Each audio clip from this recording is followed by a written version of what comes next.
تیار ہوتے ہیں۔ ان تمام سیکیورٹی فیچرز کی وجہ سے دنیا کا سب سے خطرناک ویپن کم سے کم USA سے تو کسی غلط ہاتھوں میں نہیں جا سکتا۔ امریکہ کی ہسٹری میں آج تک ہزاروں مرتبہ نیوکلیر ویپنز ٹرانسپورٹ کیے جا چکے ہیں، لیکن آج تک ایک بھی کنوائے پر اٹیک نہیں ہوا۔ اس کنوائے میں نیوکلیر ویپن کو ایک جگہ سے دوسری جگہ ٹرانسپورٹ کیا جا رہا ہے۔ اگر ٹرانسپورٹ کے دوران کنوائے پر حملہ ہو جائے تو اس کے نتیجے میں دنیا کا سب سے خطرناک ویپن غلط ہاتھوں میں جا سکتا ہے، جس کا نقصان صرف ایک کنٹری کو نہیں بلکہ پوری دنیا کو اٹھانا پڑ سکتا ہے۔ اسی لیے اس کی سیکیورٹی پر کسی قسم کا سمجھوتا نہیں کیا جا سکتا۔ امریکہ جیسی super power country in nuclear weapons کو کس طریقے سے ٹرانسپورٹ کرتی ہے، اس کنوائے میں کون کون سی گاڑیاں کس کام میں لائی جاتی ہیں، اور اگر حملہ ہو جائے تو فیڈرل ایجنٹس اس کو کس طریقے سے ہینڈل کرتے ہیں۔ زیم ٹی وی کی ویڈیوز میں ایک بار پھر سے خوش آمدید۔ ناظرین، دنیا میں 12,515 نیوکلیر ویپنز ہیں، جن میں سے 41% اکیلے یونائٹڈ اسٹیٹس آف امریکہ کے پاس ہیں۔ یہ تمام ویپنز پورے امریکہ کے چپے چپے پر پھیلے ہوئے ہیں۔ جو ایکٹیو ویپنز ہیں وہ US ایئر فورس، ملٹری اور نیوی کی سب مرینز میں موجود ہیں، لیکن ان میں سے ہزاروں ویپنز اسٹوریج موڈ میں ہیں، یعنی یہ بیک اپ ویپنز ہیں جو پورے نارتھ امریکہ میں پھیلے ہوئے ہیں۔ پر سوال یہ ہے کہ نیوکلیر ویپنز کو پھیلا کر ہی کیوں رکھا جاتا ہے؟ نیوکلیر ویپنز کو ہمیشہ پھیلا کر ملک کے ڈفرینٹ پارٹس میں چھپا کر رکھا جاتا ہے، اور یہ انفارمیشن بہت سینسیٹیو ہوتی ہے۔ ایسا اس وجہ سے کیا جاتا ہے تاکہ دشمن اٹیک کر کے ان کو ناکارہ نہ بنا دے۔ پھیلا کر رکھنے سے فائدہ یہ ہوتا ہے کہ دشمن کو اگر حملہ کرنا بھی ہوگا تو وہ ایک ساتھ سارے نیوکلیر ویپنز کو تباہ نہیں کر پائے گا۔ اس طریقے سے ملک کے پاس کچھ نہ کچھ نیوکلیر ویپنز سیلف ڈیفنس کے لیے بچ جائیں گے۔ اب جب نیوکلیر ویپنز ایک سیف جگہ پر پڑے ہیں تو ان کو ایک جگہ سے دوسری جگہ ٹرانسپورٹ کرنے کی ضرورت ہی کیوں پیش آتی ہے؟ اس کا سب سے بڑا ریزن ہے مینٹیننس۔ جیسے ملٹری میں ہتھیاروں کی مینٹیننس بہت ضروری ہے، ویسے ہی نیوکلیر ویپنز کی مینٹیننس کرنا بھی بہت ضروری ہوتا ہے۔ ظاہر ہے ہر وقت تو جنگ کا سما نہیں ہوتا، اور نہ ہی ویپنز ہر وقت استعمال ہوتے ہیں، اسی لیے پڑے پڑے ان کے میکینیکل پارٹس کو زنگ لگ جاتا ہے۔ اس کے علاوہ خاص طور پر نیوکلیر ویپنز کے اندر موجود پلوٹونیم یا یورینیم کی ہیلتھ دیکھتے رہنا بھی بہت ضروری ہوتا ہے، تاکہ ایسا نہ ہو کہ جب ان کو استعمال کرنے کا وقت آئے تو یہ کام ہی نہ کریں۔ ان سب چیزوں کو دیکھتے ہوئے نیوکلیر ویپنز کو انسٹال تو اسٹریٹجک لوکیشن پہ ہی کیا جاتا ہے، لیکن ان کی مینٹیننس ایک ایسی فیسلٹی میں کی جاتی ہے جو کسی سینٹرل لوکیشن پہ موجود ہو۔ USA کے کیس میں ان کے تمام نیوکلیر ویپنز کی سیکیورٹی اور مینٹیننس کے لیے ایک الگ federal agency national nuclear security administration کے نام سے موجود ہے۔ اسٹریٹجک لوکیشن سے نیوکلیر ویپنز کو ہٹانے کی اور بھی کئی وجوہات ہو سکتی ہیں، جیسا کہ سیکیورٹی کنسرن، یعنی انٹیلیجنس ایجنسی کو اگر نیوکلیر ویپنز کی لوکیشن لیک ہونے کی انفارمیشن مل گئی تو ان کو فوراً وہاں سے ہٹا دیا جاتا ہے۔ جن ایریاز میں نیوکلیر ویپنز کو رکھا جاتا ہے ان کی سیکیورٹی اتنی سخت اور پرفیکٹ ہوتی ہے کہ بغیر اجازت کے ان ایریاز کے آس پاس بھٹکنا بھی پاسبل نہیں ہے۔ لیکن جب ان کو ایک جگہ سے دوسری جگہ شفٹ کرنا ہو تو ایک ہی پل میں پورے شہر کو ملیا میٹ کرنے والے اس ویپن کو انہی روڈ سے ہو کر گزارا جاتا ہے جو ہر کوئی روزانہ استعمال کرتا ہے۔ جب تک یہ ریموٹ لوکیشن میں چھپا ہے تب تو ٹھیک ہے، لیکن روڈ پہ آنے پر اس کی سیکیورٹی کافی کمپلیکیٹڈ ہو جاتی ہے۔ اس چیلنج کو فیس کرنے کے لیے US گورنمنٹ نے ایک پوری ایجنسی بنا رکھی ہے جس کا کام ہی نیوکلیر ویپنز کی سیکیورٹی کرنا ہے۔ یہ ملٹری کنوائے جو آپ دیکھ رہے ہیں یہ عموماً USA میں نیوکلیر ویپنز کو ایک جگہ سے دوسری جگہ ٹرانسپورٹ کرنے کے دوران استعمال ہوتا ہے۔ دیکھنے میں یہ اتنا بڑا کنوائے نہیں لگ رہا جتنا کسی VIP کا سیکیورٹی کنوائے ہوتا ہے، لیکن اصل میں یہ اتنا سیکیورڈ ہے کہ ایک عام شخص ایسی سیکیورٹی کے بارے میں سوچ بھی نہیں سکتا۔ اس کنوائے میں گاڑیوں کی تعداد تو ڈفرینٹ ہو سکتی ہے، کیونکہ یہ ڈیپینڈ کرتا ہے کہ نیوکلیر ویپن کتنا بڑا ہے اور کہاں جائے گا۔ اس کنوائے کے آگے اور پیچھے پولیس کی گاڑیاں ہوتی ہیں جن کا کام ہوتا ہے رش والے روڈ سے کنوائے کو بغیر رکے گزارنا۔ ان پولیس کی گاڑیوں کے بیچ میں جتنی بھی گاڑیاں ہیں یہ ہے اصل کنوائے۔ ان میں بکتر بند گاڑیاں ٹرک کے قریب قریب ایک خاص ڈسٹینس اور خاص سائڈ پہ ساتھ ساتھ چلتی ہیں، جن کو بیئر کیٹ کہا جاتا ہے۔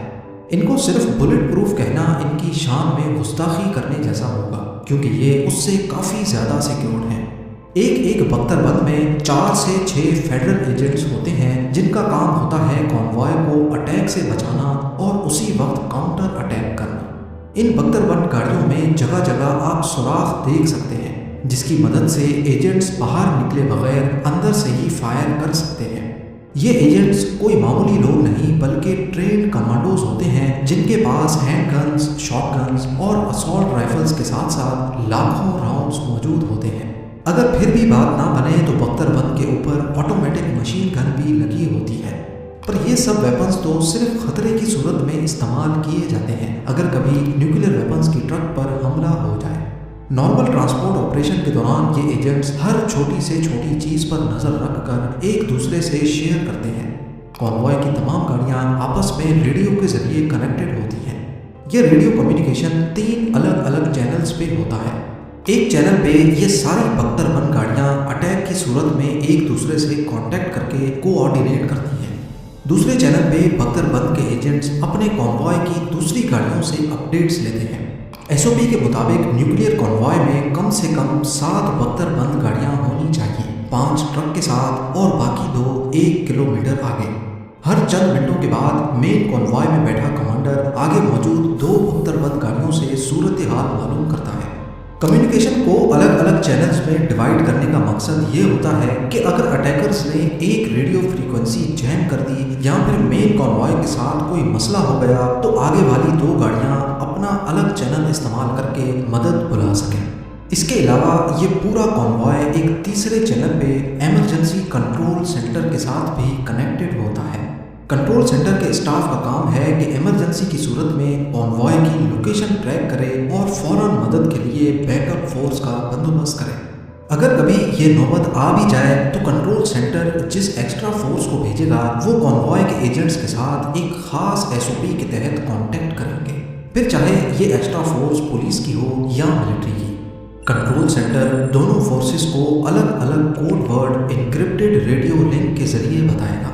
موقع پر پہنچ کر دونوں فورسز تب تک ایک دوسرے پر بھروسہ نہیں کریں گی جب تک ان دونوں کو بتائے گئے سیکرٹ کوڈ میچ نہ کر جائیں۔ یہ صرف اس لیے کیا جاتا ہے تاکہ کوئی اٹیکر جعلی پولیس آفیسر بن کر نیوکلیئر ویپن تک رسائی نہ پا سکے۔ یہ ان ان گنت ایس او پیز میں سے صرف ایک ہے، جبکہ ہر صورتحال سے نمٹنے کے لیے ایجنٹس کے پاس الگ الگ ایس او پیز ہوتی ہیں۔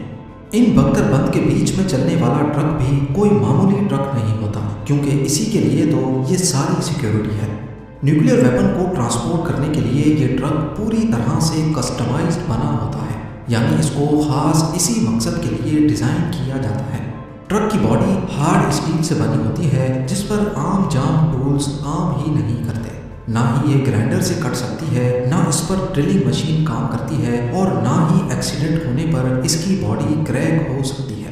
اگر اس کو آگ میں بھی ڈال دیا جائے تو اس کی باڈی اگلے کئی گھنٹوں تک بھی اندر موجود نیوکلیئر ویپن کو محفوظ رکھ سکتی ہے۔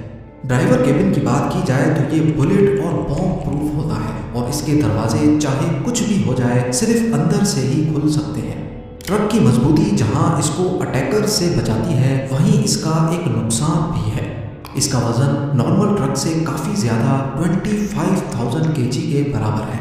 اسی وجہ سے اٹیک کی صورت میں یہ ٹرک زیادہ تیز نہیں چل سکتی اور نہ ہی شارپ ٹرنز لے سکتی ہے۔